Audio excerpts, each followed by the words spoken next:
Bom dia, boa tarde, boa noite. Sejam todos muito bem-vindos ao Castelo Negro. Hoje, em nossa parte final, vamos falar sobre Silent Hill 2, mais deuses e mais coisas estranhas. Tudo isso e muito mais depois da vinheta.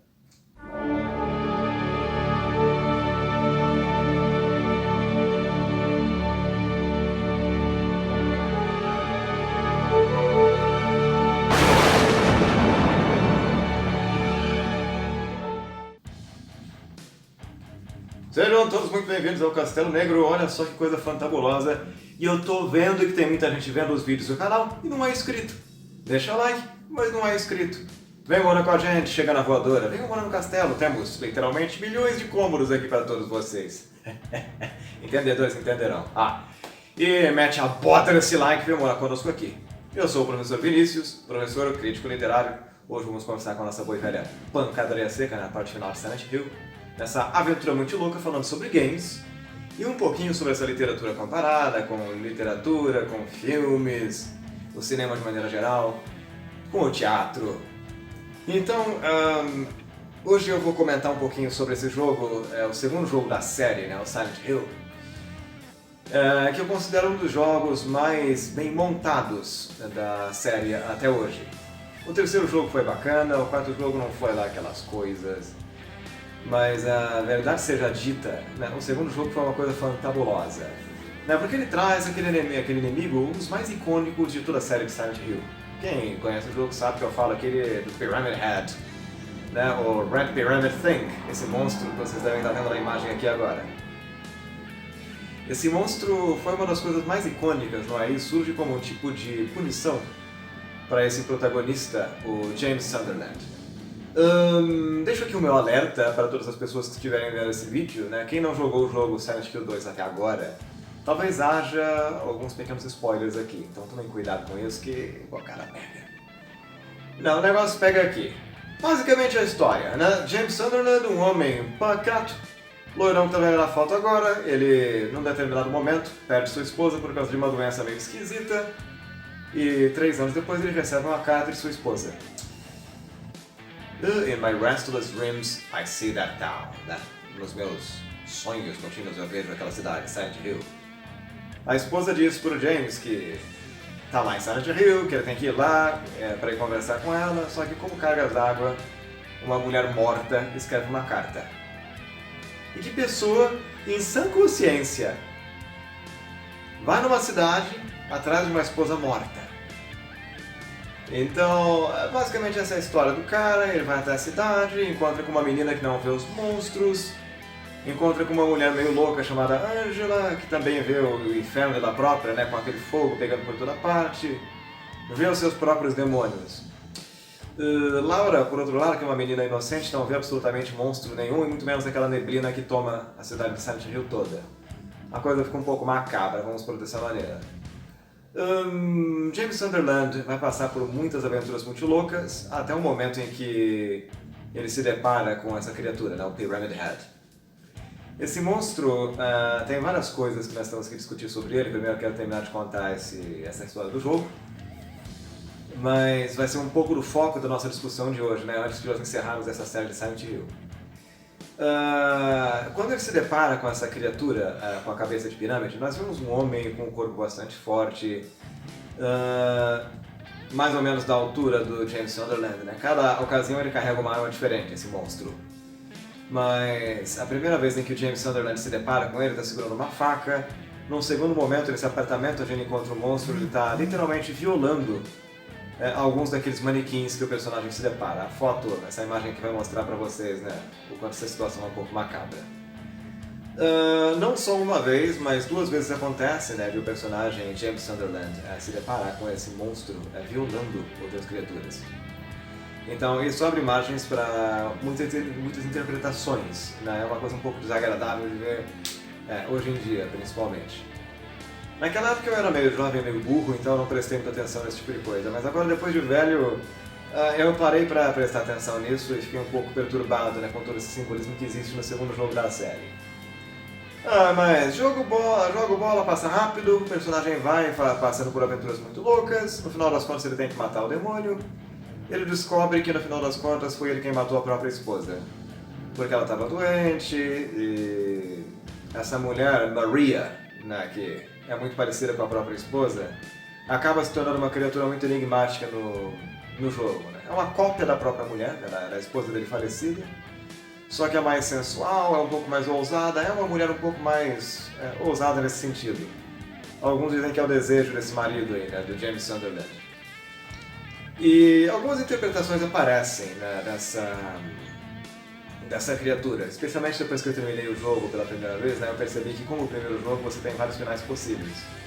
Tem aquele que o James Sunderland se joga no lago e se morre afogado porque não consegue mais viver sem a esposa.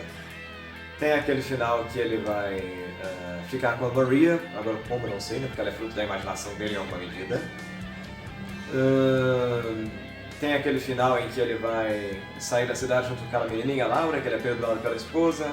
A carta ela é bastante emotiva, né, vamos por dessa maneira, quando nós vemos esse final um pouco mais positivo. Mas quando eu me deparei com essa criatura, né, o Pyramid Head, eu não pude deixar, né, de fazer alguns paralelos. Né? Quem jogou o jogo sabe, mas quem não jogou o jogo até agora, né, saibam, essa criatura, Pyramid Head, segue este homem o tempo todo. Então, eu li naquele livro, eu deixei a imagem para vocês, vou deixar aqui de novo, né, o The Book of Lost Memories. Vocês vão ter acesso a essa informação, né? Nesse livro descreve-se que essa criatura com a cabeça pirâmide, esse Pyramid Head, ele é baseado em executores, né, em carrascos do passado, tem esse mesmo chapéu preto.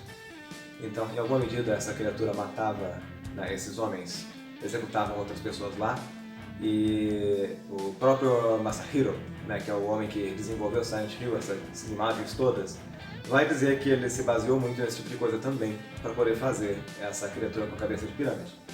Então aí nós já temos uma primeira relação histórica, né, com essa figura dos executores dos carrascos lá do passado, o mesmo chapéu preto nesse formato meio piramidal.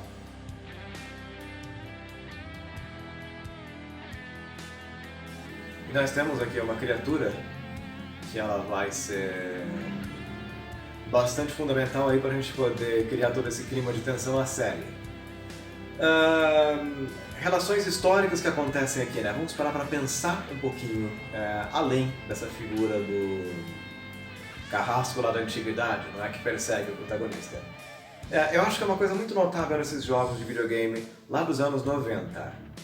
No Resident Evil 3, né, o terceiro jogo da série, foi o primeiro que eu joguei lá em 99 ou 2000, não tenho certeza. Era o Nemesis, aquele bicho horroroso, né, que perseguia você pelo jogo inteiro, era uma coisa horrível, era uma tensão desgraçada. Se nós formos pensar no Resident Evil 2, né, William, aquele monstro que tem um olho no ombro, aquele braço meio deformado, era horroroso também. Fizeram um remake agora do jogo recentemente, ficou fantástico, recomendo que joguem. Se nós vamos jogar Clock Tower, o assassino com a tesoura. Se nós vamos jogar esses jogos de horror de maneira geral, nós sempre temos um monstro que persegue o protagonista o tempo todo. Hunting Underground, The Siren, aquela menina que é perseguida pelos fantasmas no jogo Fatal Frame, no japonês, aliás, fantástico esse jogo. Os outros da série não conheço, joguei só o primeiro, confesso.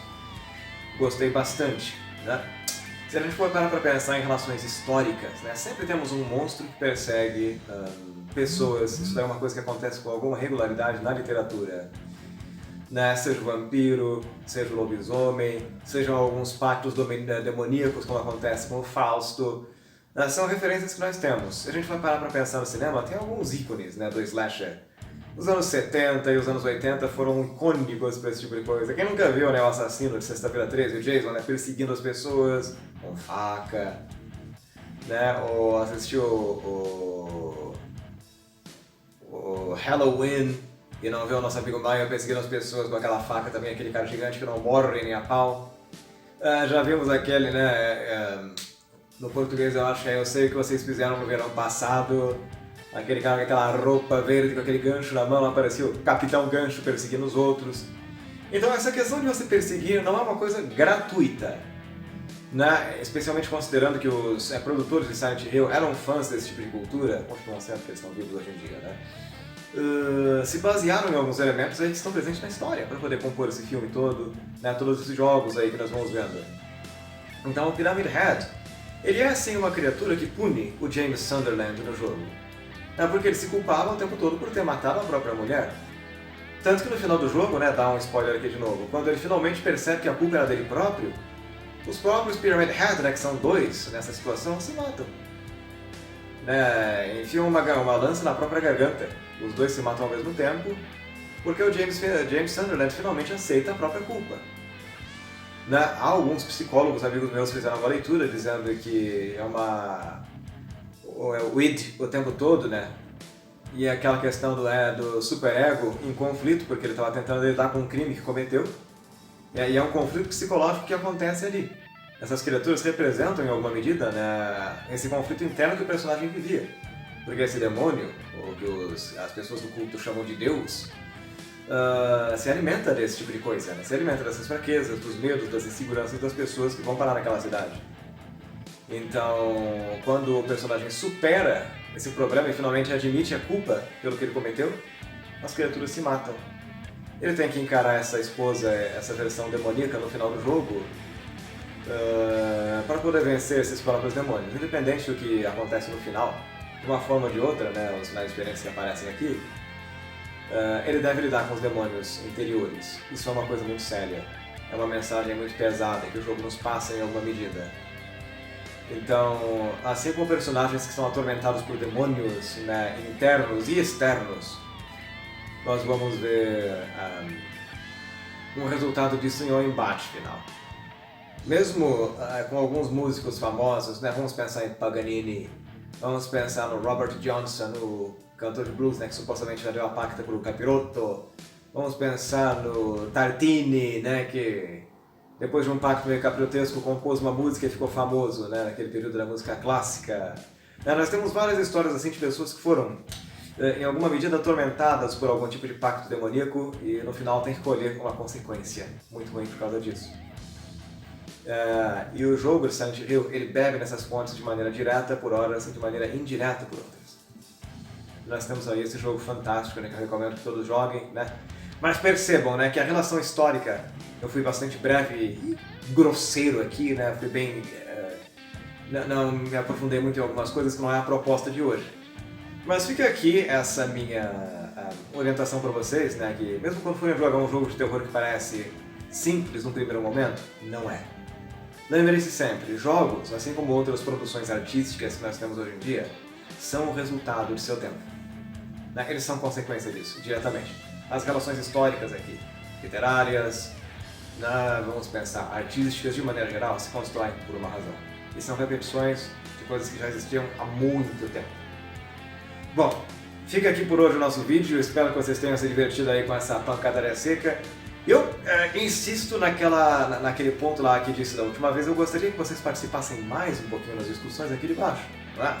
Tenho certeza que alguns de vocês já devem ter se inscrito aí, já estão morando no castelo com a gente, então façam comentários, peçam, vocês gostariam que eu analisasse alguns jogos, se fizesse literatura comparada, né, com alguns livros aí, alguns jogos mais famosos, o que vocês gostariam de ver, não é? Posso falar sobre O Homem Invisível, do H.G. Wells, posso falar da Máquina do Tempo, né, famosos trabalhos da literatura e relações com jogos. Posso falar do Médico e o Monstro, posso falar de Frankenstein, estabelecer relações dessa forma também, né? Fala da Guerra dos Mundos, nós temos o livro, temos o filme, temos o programa de rádio, também foi um livro escrito pelo H.G. Wells. Então, dá para trabalhar bastante coisa caso vocês queiram, né? Então, deixem aí nos comentários se vocês gostariam que eu falasse nesses próximos vídeos, né? Para que lá vocês querem que eu siga com esses vídeos de literatura comparada, de crítica, de história da literatura. E a gente chega aí para interpretar as coisas divertidas. Ó, por hoje basta. Nós nos vemos na semana que vem com mais um episódio aqui do Castelo Negro. E catapenas!